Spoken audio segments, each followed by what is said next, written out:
So let us start our new poem, Aunt Jennifer's Tigers. Aunt Jennifer K. Fair. Written by Adrian Rich. Adrian Rich was born in Baltimore, Maryland, USA. Adrienne Rich का जन्म USA के Baltimore Maryland इलाके में हुआ। She is widely known for her involvement in contemporary women's movement as a poet and उन्हें कवि और सिद्धांतकार, a poet and a theorist, कवि और सिद्धांतकार के रूप में समकालीन महिलाओं के आंदोलन, कंटेम्पररी समकालीन वुमेन्स मूवमेंट महिलाओं के आंदोलन में उनकी भागीदारी के लिए जाना जाता है। इन्वॉल्वमेंट, उनकी भागीदारी के लिए जाना जाता है।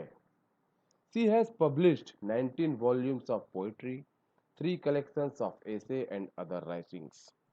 उन्होंने कविता के 19 संस्करण, 19 वॉल्यूम्स, निबंधों के 3 संग्रह, collection of essays, 3 collections of essays and other writings, अन्य लेखन प्रकाशित किए, हैज पब्लिश, प्रकाशित किए। A strong resistance to racism and militarism echoes through her work. नस्लवाद, रैसिज्म एंड मिलिटरिज्म, सैन्यवाद के लिए एक मजबूत प्रतिरोध, स्ट्रॉन्ग रेजिस्टेंस, रेजिस्टेंस प्रतिरोध उनके काम के माध्यम से गूंजता है। इकोज थ्रू हर वर्क, काम के माध्यम से गूंजता है। The poem Aunt Jennifer's Tigers addresses the constraints of married life a woman experiences.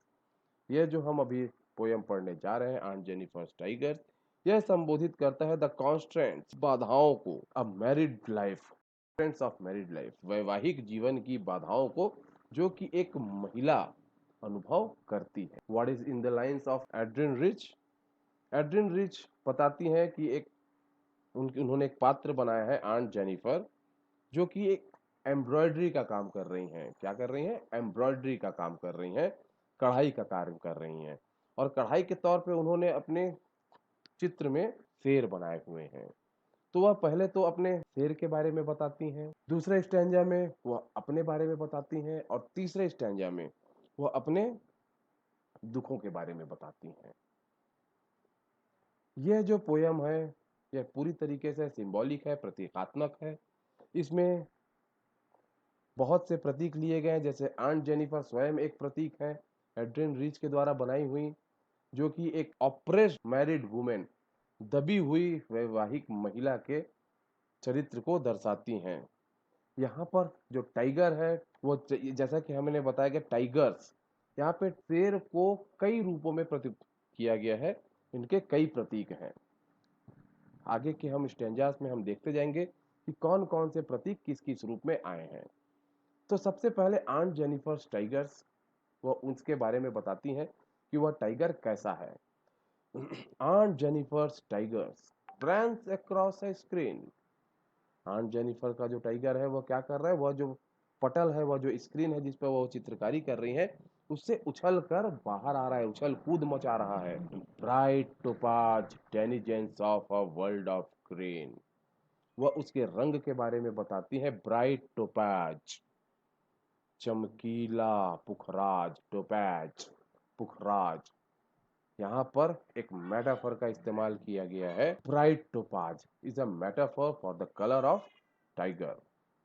चमकीला पुखराज, जिस प्रकार से पुखराज पीला पीला होता है, चमकदार होता है, उसी प्रकार से उस शेर का जो रंग है काली पीली धारियों से, वह उसे इंगित करती है इस ब्राइट टोपाज की उपमा के माध्यम से। Denizens of a world of green, denizens निवासी, यह एक ऐसा निवासी स्थान है जिसे हम किसी को वहां पे होने का, वहां पे रहने का भाव बताते हैं। तो वह शेर कैसा है? डेनिजेंस का निवासी है, of a world of green, हरी दुनिया का। मतलब उनकी चित्रकारी में उन्होंने एक जंगल बनाया होगा और उस जंगल में वह शेर के निवास होने का रूप प्रतिपादित करती हैं। इसका अर्थ है world of green is also a imagery. यहाँ पे उन्होंने एक इमेजरी क्रिएट की है, विजुअल इमेजरी, कि एक हरे भरे जंगलों का निवासी, और वह शेर कैसा है? They do not fear the man beneath the tree. वह पेड़ के नीचे बैठे हुए व्यक्तियों से नहीं डरता। यहां पर आंट जेनिफर ने अपने अपनी पर्सनालिटी के कॉन्ट्रास्ट में शेर की पर्सनालिटी को रखा है। शेर नहीं डरता, परंतु आंट जेनिफर डरती हैं।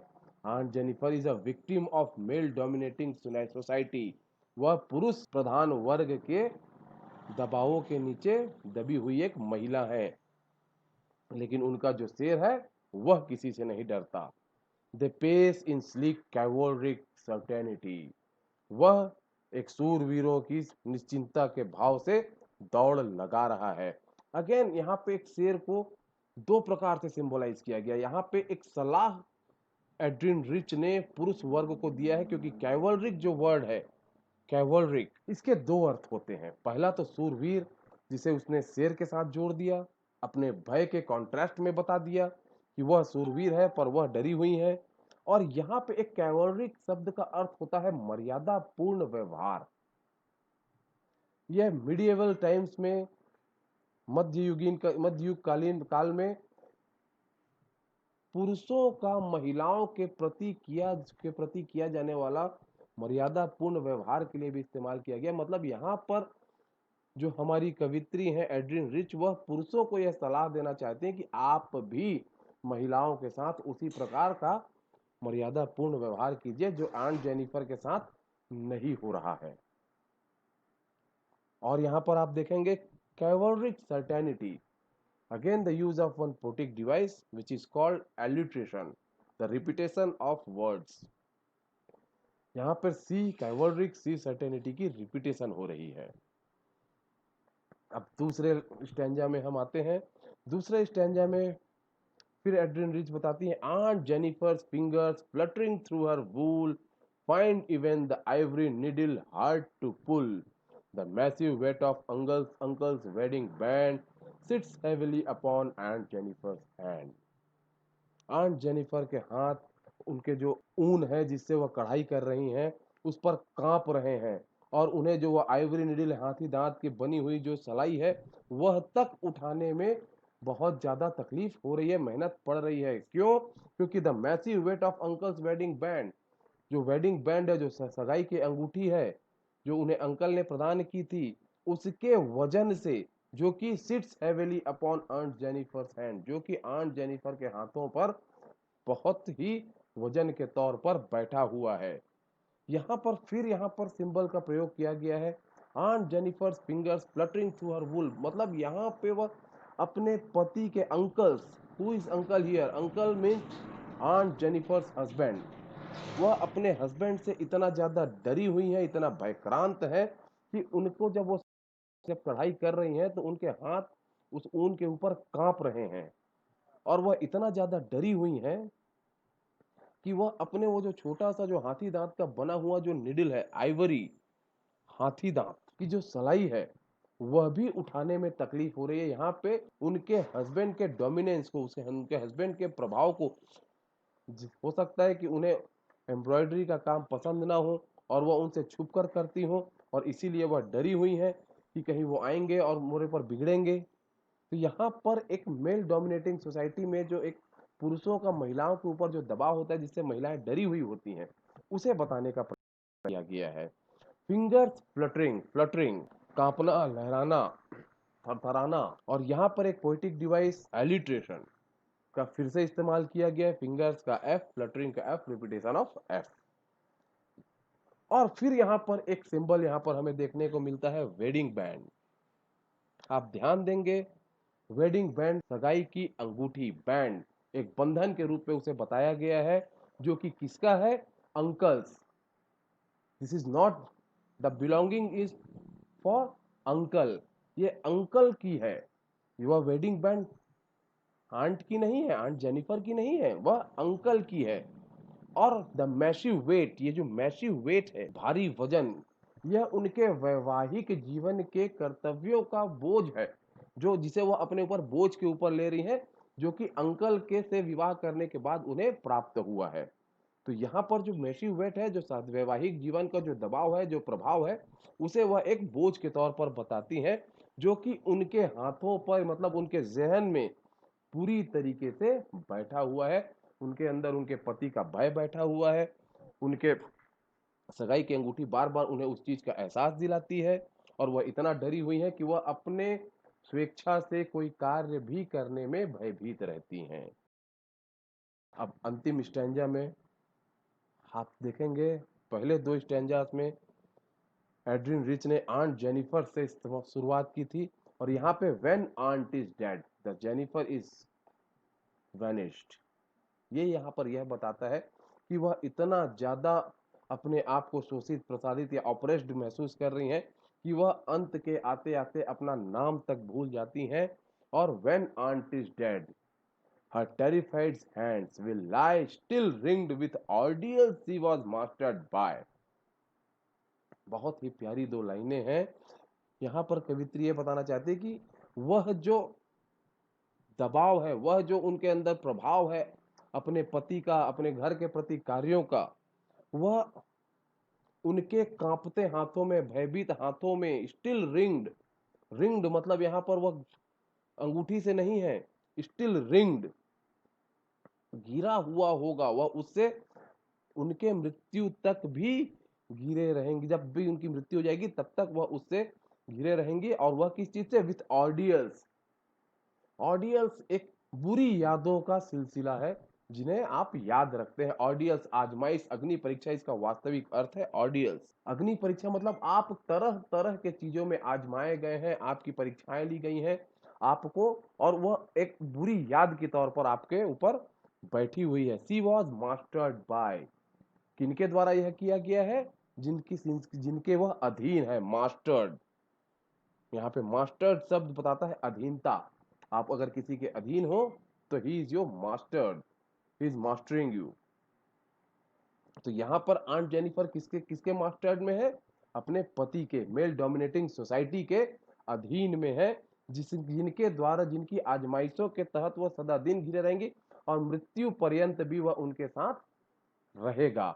मृत्यु पर्यंत की बात कही जा रही है। मृत्यु पर्यंत मतलब यहाँ पर रिवाजों को भी लिया जा रहा है। जैसे वेडिंग बैंड विवाह का प्रतीक है,